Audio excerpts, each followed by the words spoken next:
আচ্ছা ধরেন এই যে ফজর, জোহর, আসর, মাগরিব এবং ইশা, এই 5 ওয়াক্ত নামাজ, কেউ হাত উঠেন না, 5 ওয়াক্ত নামাজ পড়ছেন, এরকম মুসলমানের সংখ্যা যদি আপনি পার্সেন্টেজ দাঁড় করান 100 জনের মধ্যে কয়জন হবে?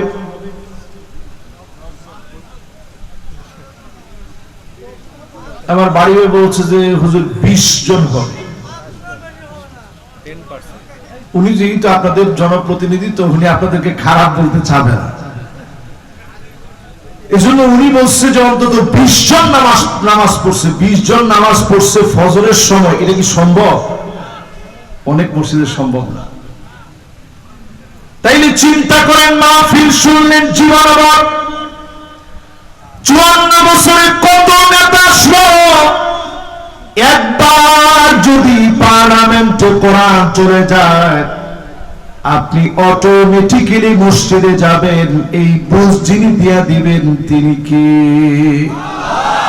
মায়ের ভয়ে হইলেও যাবেন না। মারবেন আপনারা, মারা লাগবে না, এর আগে এমনি যাবেন। সৌদি আরবে মারতে দেখি নাই, ওই যে নামাজ না পড়লে একটু নিয়ে 100 রাকাত পড়া, এটা মারের চেয়ে বেশি না।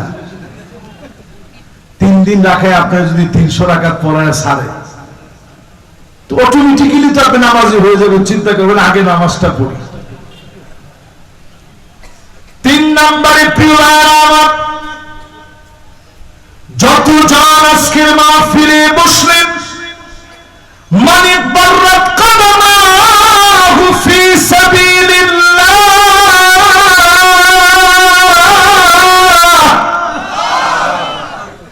পায়ের ভিতরে দিন কায়েমের জন্য যারা ধুলাবালি লাগালেন, স্পষ্ট সহিহ হাদিস, আপনারা কেউ আবার অন্য কিছু মনে করেন না। পায়ের ভিতরে ধুলাবালি লাগানোর অর্থ কি? না কি অর্থ কি? পায়ের ভিতরে ধুলাবালি যে লাগালে, দিন কায়েমের তরে মানুষের জন্য কাজ করতে গিয়ে পায়ের ভিতরে ধুলি বালি লাগানোর অর্থ হলো, সামান্য সময় যদি দিন কায়েমের জন্য দেন,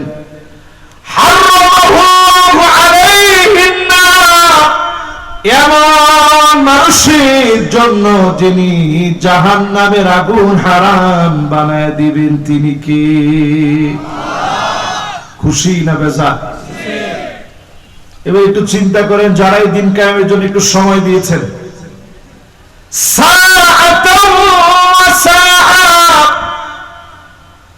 সামান্য সময় দিন কায়েমের জন্য দিলেন, দিনের প্রয়োজনে আপনার নিজের আখিরাতের জন্য সামান্য সময় যারা দিলেন, হতে পারে যিনি মাফ করে জান্নাতি বানায় দিবেন তিনি কে? তাহলে জান্নাতের টিকিট বিক্রি হচ্ছে তো কোরআন হাদিস থেকে। এবার 4 নম্বরে আসেন প্রিয় ভাইরা, মান শাবা শাইবাতান ফিল ইসলাম, আপনার চুল পেকে গেছে দিনের কাজ করতে করতে। আপনি চিন্তা করেন কি হাদিস রাসূল বলে গেছে। এই যে আমার পাশে যিনি বসা আছে, উনি যদি দিনের এই পথে না আসতো, এখন একেবারে দেখতেন, আরে কথা কয় না,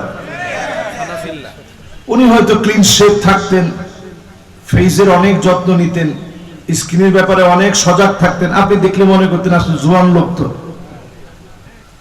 কিন্তু এখন দেখছেন এই যে লাল হয়ে গেছে, তার মানে পাকছে, উনি মেহেদি দিয়েছেন, ঠিক কিনা বলে? এবার হাদিস দিয়ে মিলা, মান শাবা শাইবাতান ফিল ইসলাম, দ্বীনের জন্য, ইসলামের জন্য আপনি যদি দাড়িগুলো পাকিয়ে ফেলেন, আমার প্রিয় আল্লামা দেলোয়ার হোসেন সাইদী রাহমাতুল্লাহ আলাইহি হাতের ভিতরে 5টা রিং লাগিয়েছে। জীবনের শেষ মুহূর্তের দিকে তাকায় দেখেন, দুজনের কাঁধে ভর দিয়ে তিনি নেমেছেন, কিন্তু তারপরও একটা হাসি দিয়েছেন। তিনি বোঝায় দিয়ে গেছেন, জালেম যতই জুলুম তোমরা করো না কেন, মাজলুমের হাসি তোমরা কেড়ে নিতে পারবে না। হাসি দিয়ে গেছেন, বুঝাই দিছেন জালেমের কাছে কখনো মাজলুমের মাথা নত হয় না। ঠিক কিনা বলেন? এখন চিন্তা করেন, যারা দিনের জন্য কষ্ট করেন, দুনিয়া অর্জনের জন্য কষ্ট করলেন, দিন কায়েমের জন্য যতটুকুন কষ্ট করলেন, এতটুকুনকে যিনি দামি বানায়া জাহান্নামের আগুন হারাম বানায়া দিবেন তিনি কে? বলেন তো কয় নাম্বার শেষ? চার। এই চারটা কি আপনারা বলতে পারবেন? একটু দেখি তো, এক নাম্বারটা কি মনে আছে? লিল্লাহে তাকবীর। এই যে ওয়াজ এরকম একটু মনে রাখতে হবে, তাহলে কাজে লাগবে। দুই নাম্বার কি? মাশাআল্লাহ, অক্ত মতো সময় মতো সুন্দর করে ওযু বানায়। আমাদের দেশের অধিকাংশ লোক আমরা এখনো ওযুটাও শিখি নাই। যেমন এখানেই যদি জিজ্ঞাসা করি নাকের ভিতরে পানি দেন কেমনে, অনেকে বলবে হুজুর এমনি। নাকের ভিতরে পানি দিবেন, হাতের ভিতরে পানি নিবেন, ইস্তিনশাক হালকা করে একটু টান দিবেন। আবার বেশি জোরে টান দেন না, তাহলে কেমন হুজুরের ওয়াশটা করলো কি?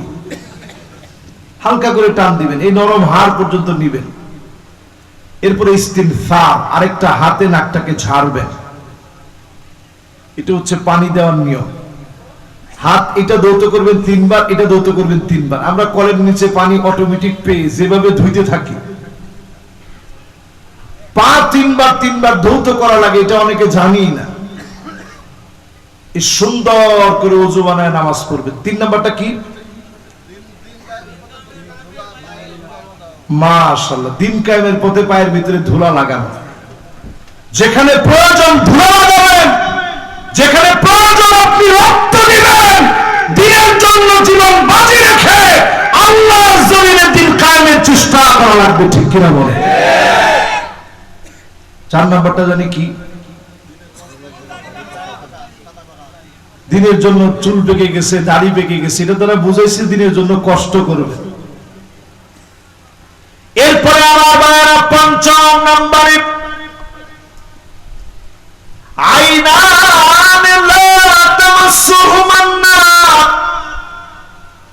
দুইটা চোখ আল্লাহর কাছে বড় দামি হয়ে যাবে।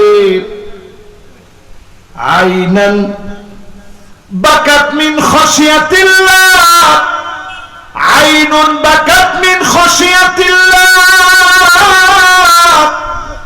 যেই চোখ আল্লাহর জন্য কাঁদবে, চোখের পানিগুলো গড়িয়ে গড়িয়ে পড়বে।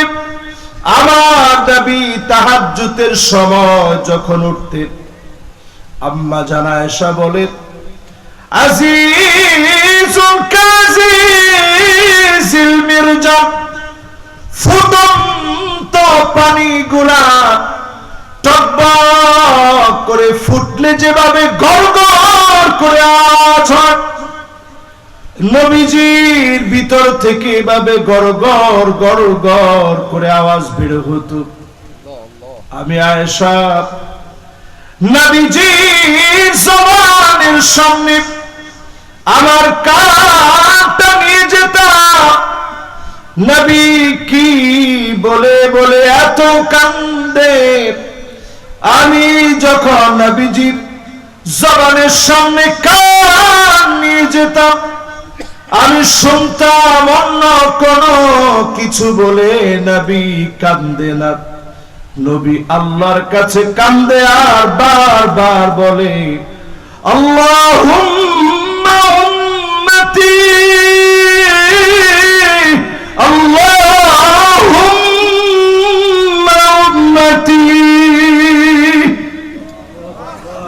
আল্লাহ আমার উম্মত, আল্লাহ আমার উম্মত বলে নবীজি কান্দে। জীবনে কোনদিন যেই নবী আপনারে দেখে নাই, সেই নবী আল্লাহর কাছে কেমন পরিমাণ আমাদের কথা বলতো। সাহাবীদের সামনে নবীজি একদিন বয়ান করতেছে।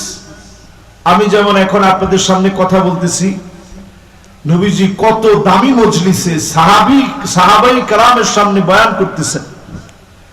ওই জায়গায় নবীজি বলেন,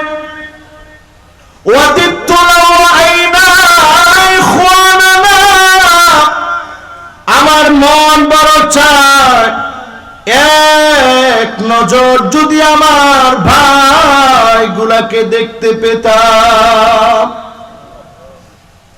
সাহাবীরা প্রশ্ন করছে, নবী আমরা কি আপনার ভাই নই? যেই সাহাবীরা নবীর জন্য জীবন দিতে পারে, একটা সেকেন্ড দেরি করে না, কলিজা কেটে দিতে পারে নবীজির জন্য, সেই সাহাবীরা কয়, নবী আমরা কি আপনার ভাই না? নবীজি বলেন, না তোমরা আমার ভাই না, আমার ভাই হবে তারা মান আমানা বি ওয়া লাম ইয়ারানি, জীবনে কোনদিন যারা আমার দেখে নাই, না দেখে যারা ঈমান আনবে তারা হবে আমার ভাই, যারা অনেক পরে আসবে। আজকের মাহফিলে মিলে আনেন আপনি নবীর ভাই, নবীজি বলেছে আপনি নবীর ভাই। স্বাভাবিক আমরা মাহফিল করতে আসলে সবাই আমাদেরকে হুজুর বলে, দুই একজন যদি কেউ ভাই বলেও ফেলে, কর্তৃপক্ষের লোকের এরকম বড় বড় চোখ করে তাকায়, কিরে এত বড় বক্তা ঢাকা থেকে আনছি, ভাই বললেন কেন? অথচ নবীজি আমাদেরকে পরিচয় দিচ্ছে নবী আমাদের ভাই। জোরে করে আল্লাহু আকবার। একেবারে সহিহ হাদিসের বক্তব্য, নবীজি বলতেছে আমি যদি আমার ভাইগুলারে দেখতে পেতাম। বলেন তো ভাই বলে নবীজি কাদের কথা বলে? জান্নাতের ভিতরে নবীজি ঢুকবে, ডাক দিয়ে বলবে আল্লাহ হাত্তা তাদখুলা উম্মতি, অন্য কোন নবীর উম্মত আগে যেন জান্নাতে যেতে না পারে, আগে যেন আমার গুনাহগার উম্মত গুলা আগে আসে, এরপরে অন্য সব নবীর উম্মতেরা আসবে। আল্লাহ জান্নাতের ভিতরে 120টা কাতার হবে,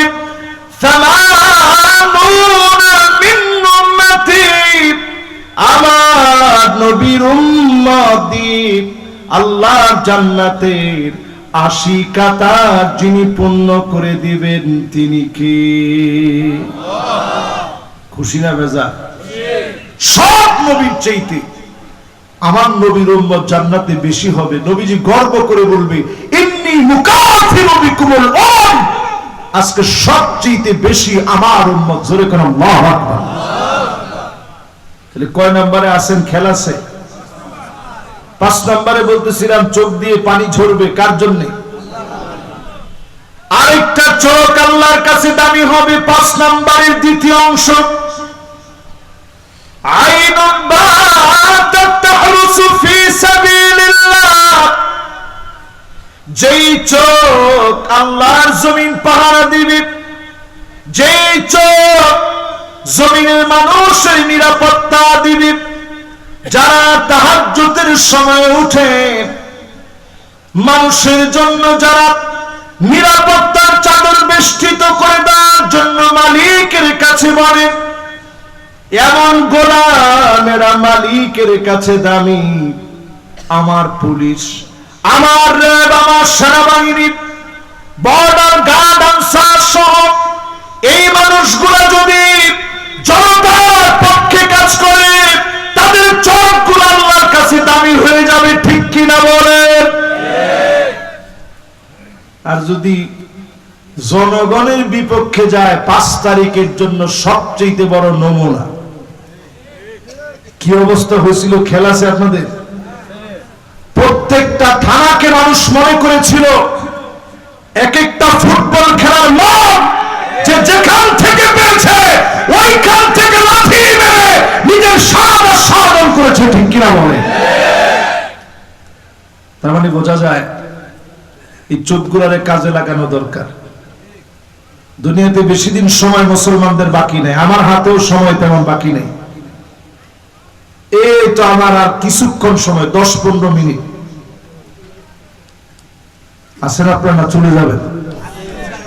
কে কে চলে যাবেন টান টান করে হাতগুলো উঠান। মাশাআল্লাহ, এখন আর কোনো ভুল হয় না, আলহামদুলিল্লাহ। তাহলে আমরা কয় নম্বরে জানি আসি? 5 নাম্বার শেষ। এবার 6 নাম্বার আমরা প্রবেশ করব। 6 নম্বরে প্রিয় ভাইরা আমার, মান দাফানা সালাসা মিনাল ওয়ালাদ হারামাহুল্লাহু আলাইহিন নার।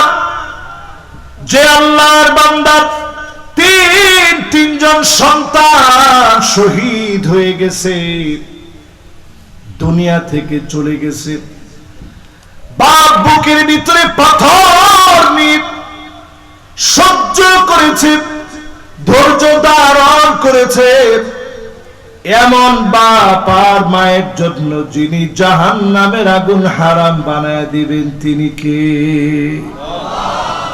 আমাদের দেশে এরকম ঘটনা ঘটছে না ভাই? সাতক্ষীরার দিকে তাকায় দেখে,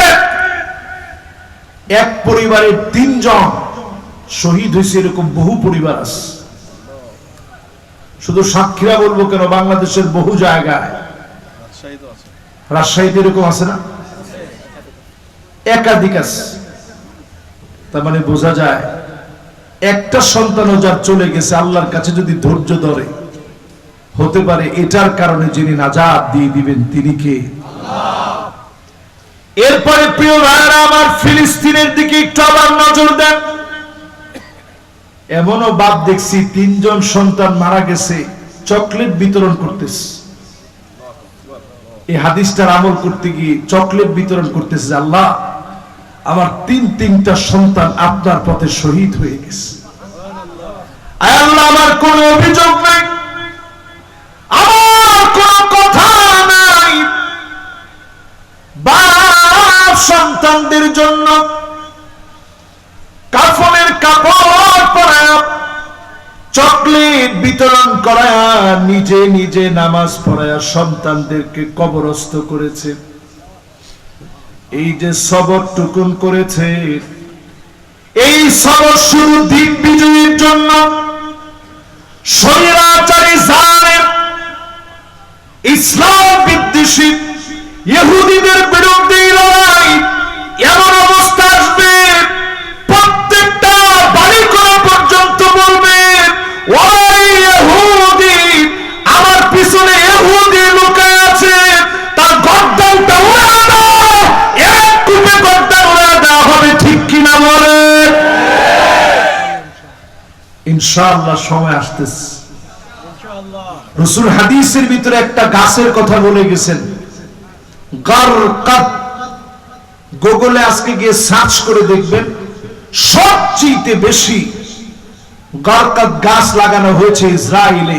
কারণ তারা বিশ্বাস করে আমার রাসূল যা বলেছেন এটা কখনো মিথ্যা হবে না। জোরে করে আল্লাহু আকবার। প্রিয় ভাইরা আমার, এরপরে 70 নম্বরে আসেন। কত নম্বর? আমরা কি পর্যন্ত 6 নম্বর পর্যন্ত আলোচনা করছি, আপনাদের সবার মনে আছে? এবার 70 নম্বরে চলে। 40টা দিন যদি আপনি নিয়ত করেন, তাকবীরে উলার সঙ্গে নামাজ পড়বেন, হারামাহুল্লাহু আলাইহিন নার, এমন গোলামের জন্য জাহান্নামের আগুন যিনি হারাম বানায় দিবেন তিনি কি? 40 দিন। অনেকে তো এক চিল্লায় যায়, চিল্লার সাথী ভাইরা এখানে আছেন না? মাশাআল্লাহ, 1 জন 2 জন 3 জন 4 জন, মাশাআল্লাহ। যারা চিল্লার সাথী ভাই আছেন হাত নামা। এই চিল্লায় যারা গেছেন, 40টা দিন যারা কাটাইছেন, অথবা সামনেও যারা যাবেন, আমি কোন কাজকে জীবনে ছোট করে দেখি না। জাপানে গিয়ে দেখেন, সবচেয়ে বেশি দাওয়া তাবলীগের মেহনতের কারণে, এই মেহনতের সাথী ভাইদের দ্বারা সবচেয়ে বেশি এখনো কালেমা পড়ে প্রতিদিন মানুষ মুসলমান হচ্ছে। সুবহানাল্লাহ। আপনি জর্ডান যান, আমি নিজে গেছি, পুলিশ আমার জিজ্ঞাসা করতেছে মিন আইনা আন্ত, কোন দেশ থেকে আসছো? আমি বলছি বাংলাদেশ। বলার সাথে সাথে চোখ এত বড় হয়ে গেছে, বাংলাদেশ থেকে তোর এনে কামটা কি? আমার জিজ্ঞাসা করছে কেন আসছো? আমি বলছি দাওয়াতে তাবলীগের মেহনতে আসছি, মার কাজে যাব। লোকটার সুর সাথে সাথে নেমে গেল, আমারে বলতেছে লা তানসানি ফি খালিসি দুআই, আল্লাহর রাস্তে তুমি দোয়া করার ক্ষেত্রে আমারে বাদ দিও না, তুমি দোয়া একটু আমারে শামিল রাখো। তাহলে আপনি একটু চিন্তা করেন, এই মেহনতকে ছোট করে দেখার কোনো সুযোগ আছে? আমরা বাংলাদেশে এখনো দিন বিজয় করতে পারি না কেন? ওয়াহদাতুস সাফ, সবাই আমরা এক হতে পারি না। আমরা মনে করি আমার কাজই কাজ, অন্যের কাজটা কাজ না, ঠিক কিনা বলেন? আজকে থেকে একটু সবাই এক হওয়ার চেষ্টা করেন। যদি এখনো এক হতে না পারেন, আর একটা আমার বাকি আছে, একটা বলার আগে বলি, যদি এখনো এক হতে না পারেন, বাংলাদেশে যে একটা সূর্যোদয় ঘটার সম্ভাবনা ছিল, যদি আবার মেঘের আড়ালে হারায় যায়, যদি বাংলাদেশের সূর্যোদয়টা থেমে যায়, বাংলাদেশের প্রান্তে প্রান্তে আলেমকে মারা হবে, আপনি টুপি নিয়ে ইখতিলাফ করবেন অনেক দূরের কথা, মাথা থাকবে না, টুপি পরার সুযোগ পাবেন না, ঠিক কিনা বলেন?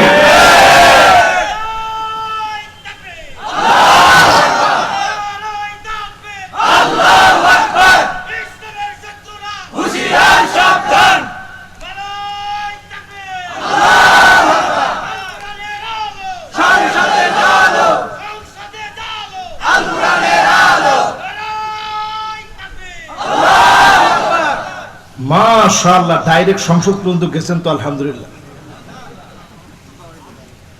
আমরা অনেকে এখনো চাই যে ঘরে ঘরে জ্বালাইতে, আমারও কোনো আপত্তি নেই, ঘরে তো জ্বলবেই, কিন্তু সংসদে জ্বললে আপনারা তো জ্বালা কিসের? না, ঘরে তো জ্বলবে, ঘরে প্রতিনিয়ত নিয়মিত কোরআন তেলাওয়াত করতে হয়, নাহলে ওই ঘরটা একটা জিনের বাসা হয়। তো ঘরে জ্বলো, পার্লামেন্টটাকে অন্তত জিনের বাসা বলেন না, নাস্তিকদের আড্ডা বলেন না, পার্লামেন্টে আল্লাহর কোরআনকে প্রবেশ করুন, বাংলাদেশের চিত্র আল্লাহ পাল্টায়া দিবে, ঠিক কিনা বলে? এবার একটু শোনেন, আগামীর দিন বেশি কিছু লাগবে না, 5টা শাসন এই জমিনে আসবে, আমার রাসূল বলে গেছেন। কয়টা শাসন? জটপট বলেন, কয়টা? 1 নাম্বার তাকুনু ফীকুম আন-নবুওয়া, নবুয়তের শাসন আসবে, আমার নবী শাসন করে গেছেন, আর কোন নবী কিংবা রাসূল আসবে না। তাহলে প্রথমটা শেষ, বাকি আর কয়টা শাসন? সুম্মা তাকুনু খিলাফাতান আলা মিনহাজিন নবুওয়া, খুলাফায়ে রাশিদিনদের শাসন 32 বছর 6 মাস এই শাসন চলবে, নবীজি বলে গেছেন। পুরাপুরি মিলস। হাসান রাদিয়াল্লাহু তাআলা আনহু পর্যন্ত 32 বছর 6 মাস। অন্য হাদিসের ভিতরে নবীজি 29 বছরের কথা বলে গেছেন, এই কাছাকাছি 29, 30, 31, 32, এই 32 বছর 6 মাস পর্যন্ত চলছে। এরপরে নবীজি বললেন সুম্মা তাকুনু মুলকান আবান, রাজতন্ত্র চলবে। আওয়াজ করে বলেন, কি তন্ত্র? এটা জমিনে 1000 বছর ছিল, এখনো কয়েকটা দেশে আছে, টিকবে না। তাহলে 3টা শেষ। এরপর আল্লাহর হাবিব 4 নম্বরে বলেন সুম্মা তাকুনু মুলকান জাবরিয়া, স্বৈরাচারীরা আসবে, দিনের পর দিন আলেমদেরকে জুলুম করবে, কোরআন সুন্নাহর কাজে বারবার তারা বাধা দিবে, ঠিক কিনা বলেন? রাসূল এখানে এসে একটা চমৎকার শব্দ জুড়ে দিয়েছেন। আল্লাহর হাবিব বলছেন সুম্মা ইয়ারফাউ আল্লাহ, এরপরে স্বৈরাচারীদেরকে আল্লাহ টেনে হিঁচড়ে উঠায় দিবেন। আল্লাহ যেদিন সবরে উঠায় নেয়, গরম ভাত থেকে যায়, জালেমরা খেয়ে যেতে পারে না। তার মানে বোঝা যায় আল্লাহ উঠায় নিলে প্রশাসন থাকবে, বাহিনী থাকবে, কর্মী থাকবে, দল থাকবে, অনুসারী থাকবে, পালায়া যাওয়ার সময় তখন কেউ পায় না, ঠিক কিনা বলে? একটু বাংলাদেশের দিকে তাকায় দেখেন, বাংলাদেশের বেগম খালেদা জিয়া থেকে শুরু করে লুৎফুজ্জামান বাবর সাহেব থেকে শুরু করে বহু নেতা যারা জেলে ছিল অথবা দেশে ছিল, যারা দেশ ছেড়ে যায় নাই, মতিউর রহমান নিজামী তিনি যে দেশ ছাড়েন নাই, গোলাম আজম সাহেব দেশ ছাড়েন নাই, কাদের মোল্লা দেশ ছাড়েন নাই, আলী হাসান মুজাহিদ দেশ ছাড়েন নাই, কামারুজ্জামান দেশ ছাড়েন নাই। যারা দেশ জাতির নেতা তারা জুলুম নির্যাতন সহ্য করে দেশ ছেড়ে যায় না। আর যারা আসলে জাতির নেতা না, তারা সময় সুযোগ বুঝে গাট্টি বস্তা নিয়ে তারা পালায় যায়, ঠিক কিনা বলে? তাহলে 4 শাসন পুরাপুরি দেখা শেষ, বাকি আছে কয়টা? আল্লাহর হাবিব শেষে এসে বললেন সুম্মা তাকুনু খিলাফাতান আলা মিনহাজি নবুওয়াতি, আবার কোরআন সুন্নাহ দিয়ে রাষ্ট্র চলবে। আজকে যদি ইখতিলাফ বন্ধ করে মতানৈক্যবাদ দিয়ে ইসলামপন্থীরা একত্রিত হয়ে কোরআন সুন্নাহর ভিত্তিতে যদি রাষ্ট্র পরিচালনা করেন, অবশ্যই বাংলাদেশকে যিনি সিঙ্গাপুরের চাইতে উন্নত বানায় দিবেন তিনি কি? 10 টাকা সের চাল কথা দিয়ে কেউ খাওয়াতে পারে নাই, কিন্তু আপনি কোরআন সুন্নাহ দিয়ে যদি রাষ্ট্র পরিচালনা করেন, আগামী 4 বছর আগে বাংলাদেশে কোনো বেকার থাকবে না, বেকার সমস্যা নিরসন হবে ইনশাআল্লাহ। আমি মাইকে বলে গেলাম আজকে, এই যে এতগুলো ক্যামেরা রেকর্ড হয়ে আছে, যদি আল্লাহ কোনোদিন সে সুদিন দেন আপনারা দেখবেন নিশ্চয়ই ইনশাআল্লাহ বলেন। তাহলে এখন এই শব্দ বলে রাসূল কি বললেন? সুম্মা সাকাত, জালেমদেরকে উঠায় নেওয়ার পর আল্লাহ পাক কোরআন সুন্নাহর একটা বিচার দিবেন। নবীজি এটা বলে চুপ হয়ে গেলেন, অচিরেই সেই বিচার আসবে ইনশাআল্লাহ বলেন। এবার আসেন, যদি ভুল করেন এবারও কি পাবেন? হাদিস থেকে শুনেন, এই শেষ কথা। কষ্ট হচ্ছে আপনাদের? এই শেষ কথা বলি, যদি ভুল করেন তাহলে কি কি পাবেন? 1 নম্বরে পাবেন ইমারাতুস সুফাহা, নির্বোধদের হাতে ক্ষমতা চলে যাবে, যেমন ছিল ঠিক তেমনই আবার হবে, ঠিক কিনা বলে? এটা তো আমার শব্দ না। সুফাহা মানে নির্বোধ, ইমারা মানে নেতৃত্ব। এটা সবাই বুঝে, এই আরবি বুঝে না এরকম লোক এখানে কম আছে। ইমারাতুস সুফাহা, রাসূল বলছেন সুফাহাদের নেতৃত্ব চলবে, যারা নির্বোধ কোরআন সুন্নাহ জানে না তাদের নেতৃত্ব চলে আসবে। ওই নেতৃত্ব যদি দেখতে চান আপনারা দেখেন, চান? 2 নাম্বার কাফরাতুস শর্ত, নতুন নতুন শর্ত দেওয়া হবে। আগে যেভাবে রাজাকার বলতো, নতুন করে মৌলবাদ মুসলমান শুনতে চায় না, ঠিক কিনা বলে?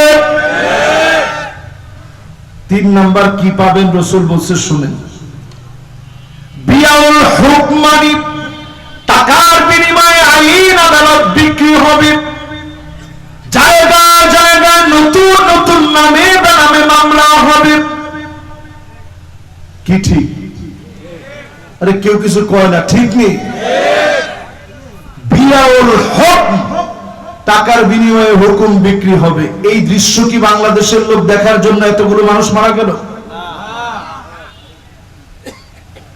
এরপরে 4 নম্বরে নবীজি বলছেন সবচেয়ে ভয়ঙ্কর কথা, ইস্তিগফাফান বিদ্দাম, দেশের ভিতরে গৃহযুদ্ধ লাগবে।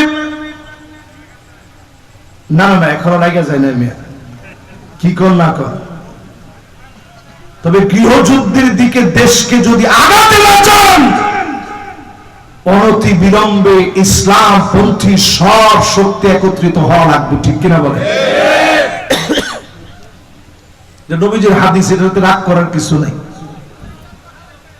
হ্যাঁ, কি করা লাগবে? মাশাআল্লাহ, ইসলাম পন্থীরা সব এক হওয়া লাগবে। আমার আহলে হাদিসের ভাইয়েরা এক হওয়া লাগবে। দাড়ি টুপিওয়ালা সবাই এক হওয়া লাগবে। ঠিক কিনা বলেন? এখনো এটা খুঁজেন না যে উমুকের আকীদা ভালো না,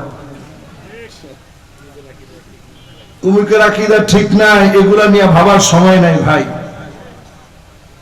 এক হওয়ার চেষ্টা করেন। বাংলাদেশের জন্য কি সুযোগ আল্লাহ দিছে।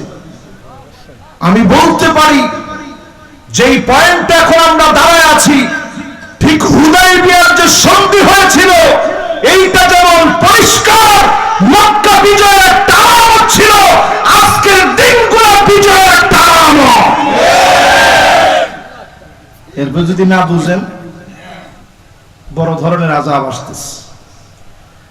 পঞ্চম নম্বরে কাতিয়াতুর রহিম, আত্মীয়তার সম্পর্ক ছিন্ন হয়ে যাবে। এখনই হয়ে গেছে।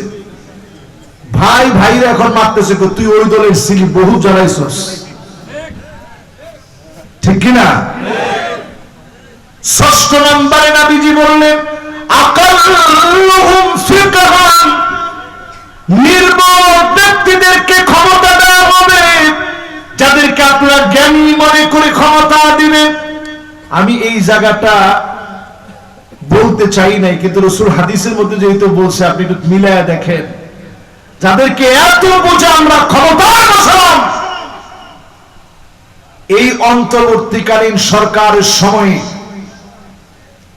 তারা এমন কিছু কিছু কাজ করেছে যে কাজগুলোর কারণে মানুষের কাছে চরমভাবে সমর্থিত না হয়ে ঘৃণার পাত্র হয়েছে, ঠিক কিনা বলেন?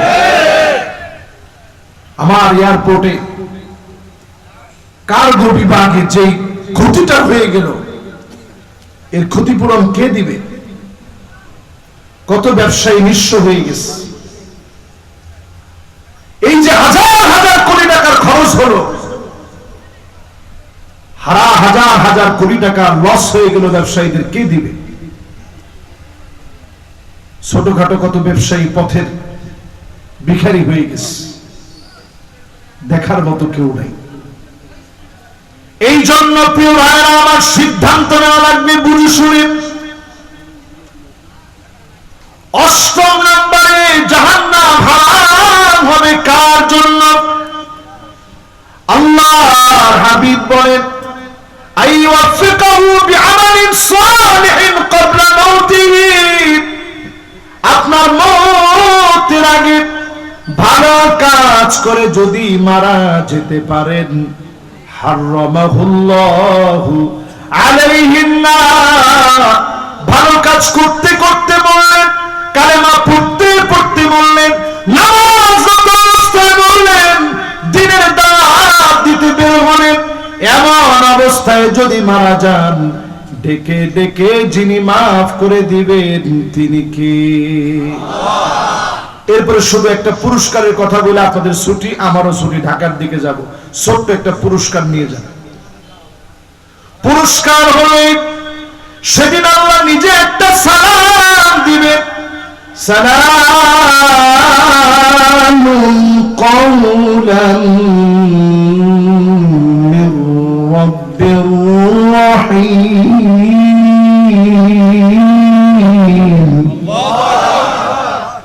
সব জান্নাতীরা উপরের দিকে তাকাবে, মাওলা আজিমের সালাম, সবাই উপরের দিকে তাকাবে। আল্লাহ ওই মুহূর্তে একটা ডাক দিবেন, ডাক দিয়ে বলবে ওয়ান্তাজুল ইয়াওমা আইয়ুহাল মুজরিমুন।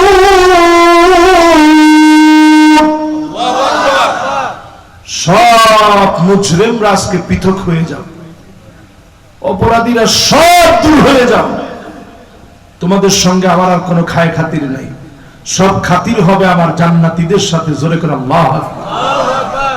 এবার আল্লাহ ডাক দিয়ে বলবে ইবাদি হাল আনতুম রাদিন আন্নি,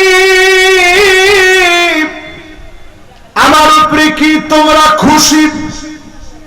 জান্নাতীরা কেঁদে ফেলবে, আল্লাহ কত গফরতা যুনুবানা ওয়া সাতারতা উয়ুবানা ওয়া আদখালতানাল জান্নাহ ওয়া আতাতনা মিনান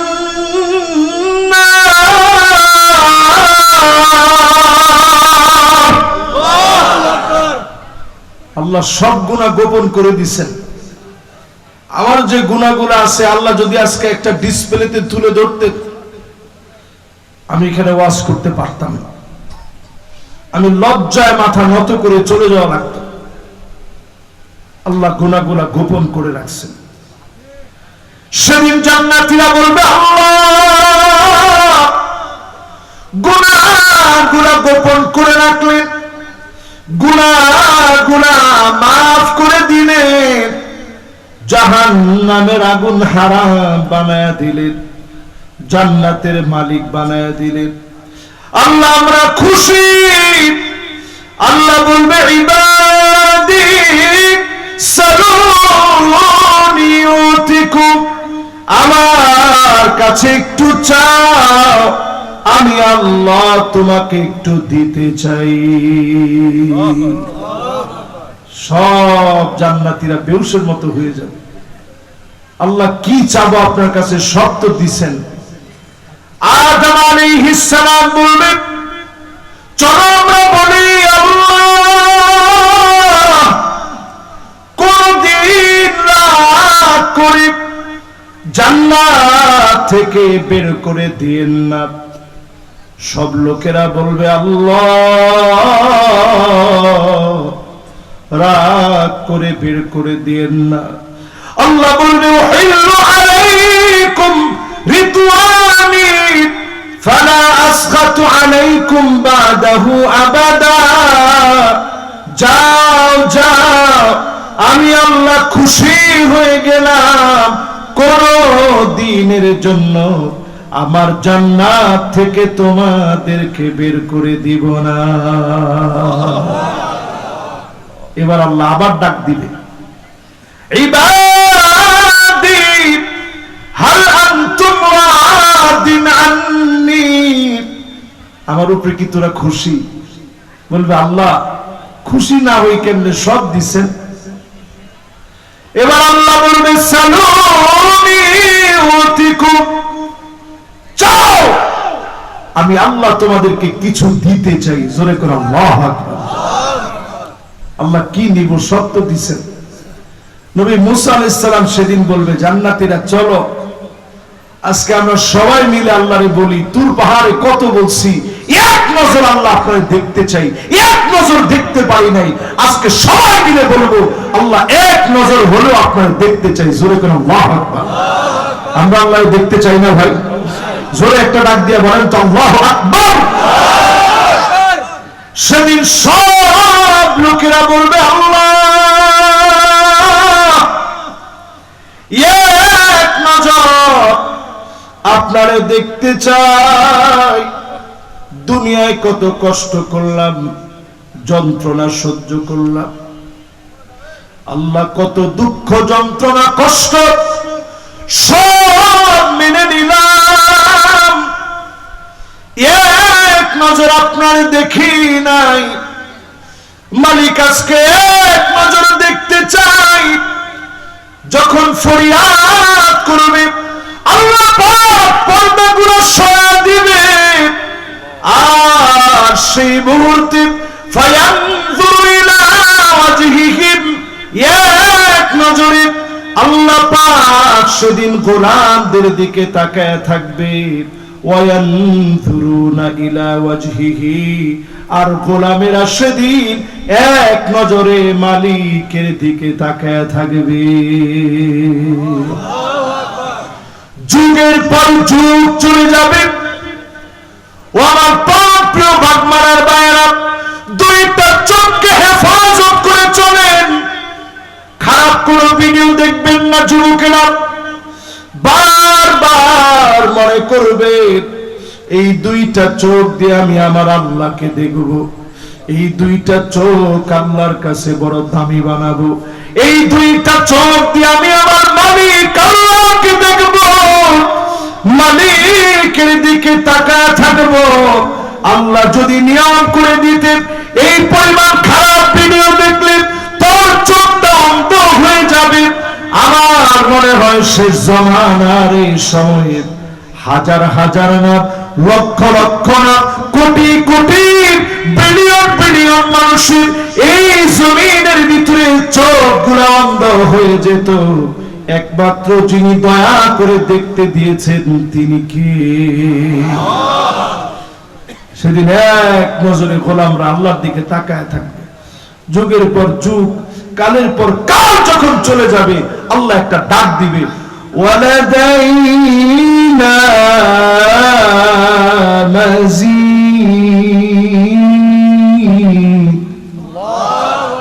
গোলাম, আরো অনেক নিয়ামত সামনে আছে, যাও আর উপভোগ করো। শুধু আল্লাহর নিয়ামত আর নিয়ামত। আজকের এই আয়াতের ভিতরে যতটুকু আমরা বললাম, বোঝা যায় কি কাজ করলে আল্লাহর জান্নাত পাওয়া যাবে। ঠিক কিনা বলে? আমরা রাজি আছি তো ইনশাআল্লাহ? কর্তৃপক্ষ যদি আমাকে এখন অনুমতি দেন, আমি মোনাজাত করে ঢাকার উদ্দেশ্যে যেতে চাই। যতগুলো কথা বললাম, আল্লাহ তাআলা যেন আমল করার তৌফিক দান করেন, পড়েন আমিন।